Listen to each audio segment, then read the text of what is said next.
welcome to another Friday Fun. I thought I'd kill two birds with one stone, as I often like to do, just purely because we have the Ahsun Sound Machines Hydrasynth Explorer. Now, I know I just reviewed the Hydrasynth Deluxe, which I hope you've seen. It's online now. In fact, if you check our Patreon, there's some extra content of me flipping through a few presets and building some other stuff. You can find out more about that there. In fact, while you're there, you might enjoy the extra 44 minutes of Roland SH1 action that Chris from Battery Operated Orchestra put up as well. But this is the new Hydrasynth Explorer, which is it's exactly the same as the main Hydrosynth in terms of the same engine. It's just got a new form factor, and this new form factor is falls between the desktop and the larger keybed sizes. For some people, a smaller, more compact version is what they're after. I'm not going to do a full review here because I've literally done quite a lot of Hydrosynth stuff, but I thought I'd sort of introduce it into this Friday Fun and enjoy a little bit of the sound that it makes, because it's still got that full Hydrosynth engine. There's no compromise there. What is different though is no ribbon controller, but we've still got, rather remarkably, this kind of mini key poly Aftertouch key bed, which is astonishing really that they've built.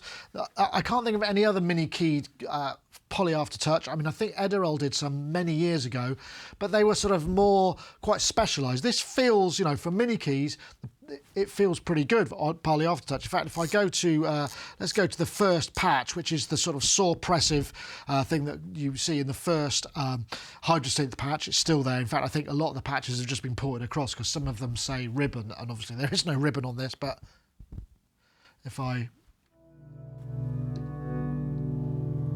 Let me just erase that. Turn this up. So now if I just play this.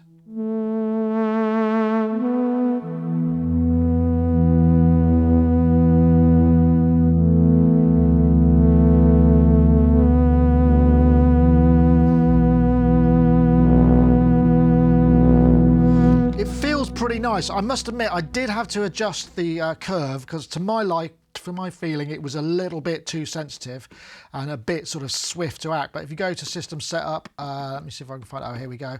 Aftertouch curve, you can set to soft, very soft. You know, you've got a few options in here, so you should be able to dial it in how you want. But I know a lot of you were kind of going, what's the keyboard feel like on this? And I have to say, feels pretty good. Yeah, it's shorter, but that's the form factor. Other issues are... well, not issues, other factors.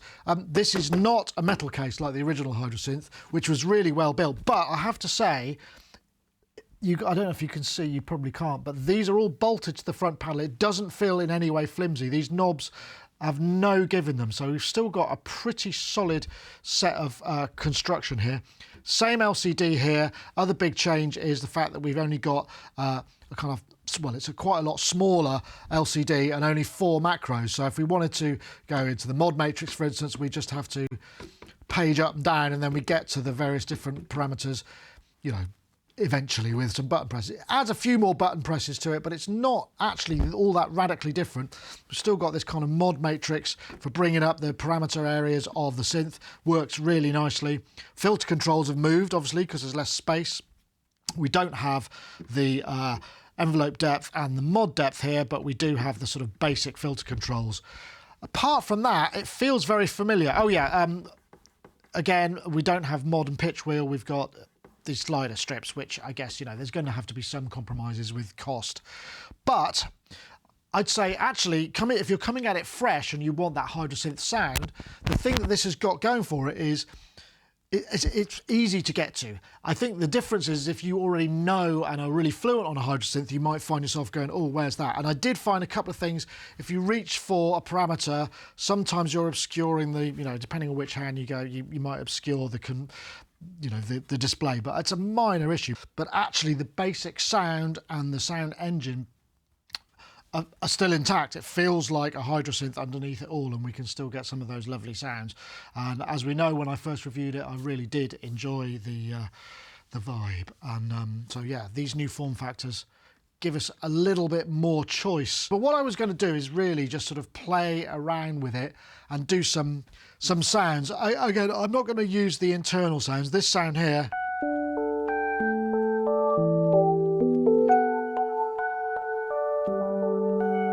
this is the reverb on the Cosmos. Maybe I'll just record something. So 1, 2, 3, 4.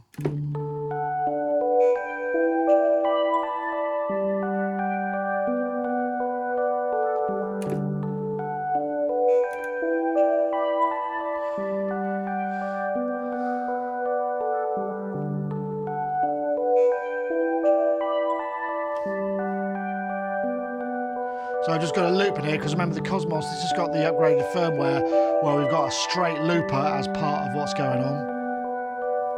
And then I'll take the reverb off that. The reverb is added in here post.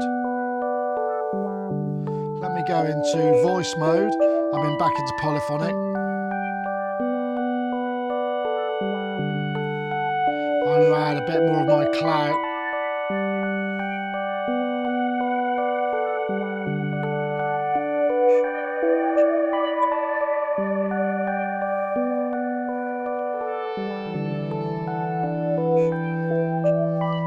I think some of that crunch is coming from the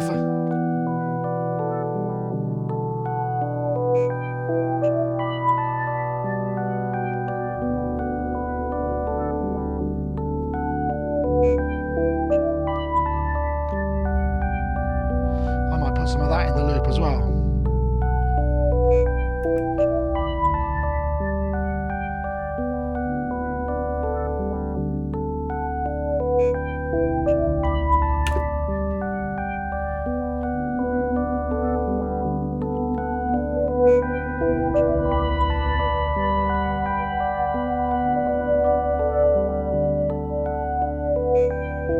Let's just flip a few more presets.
Anyway, really, Friday fun, grab a couple of synths, grab a synth or effect, you know, throw it in there, have some fun with it.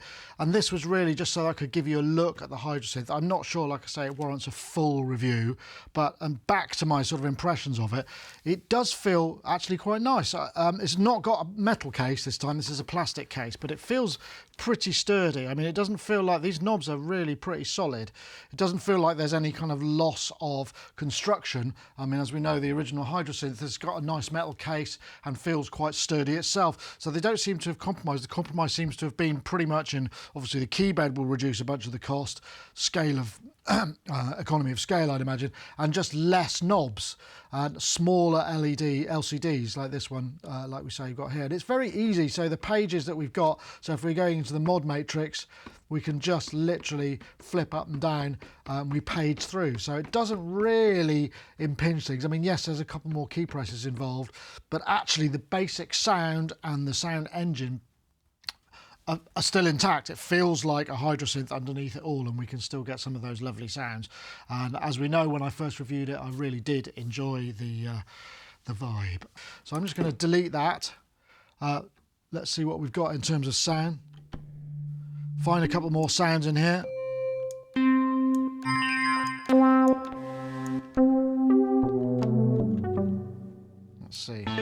One thing I do miss are the left-right arrows, actually.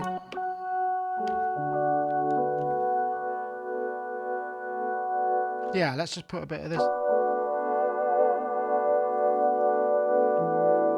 Right, okay.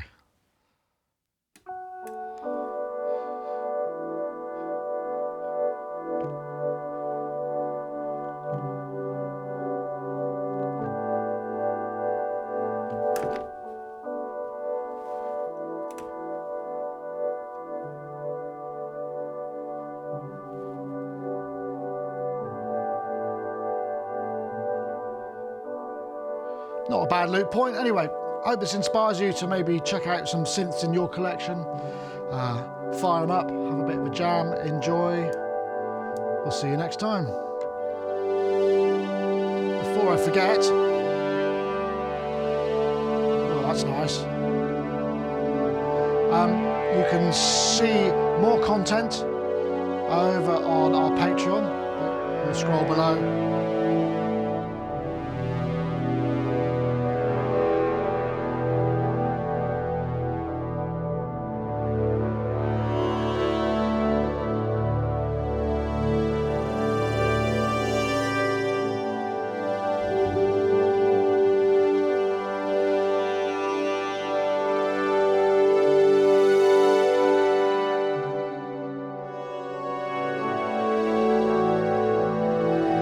Weekend.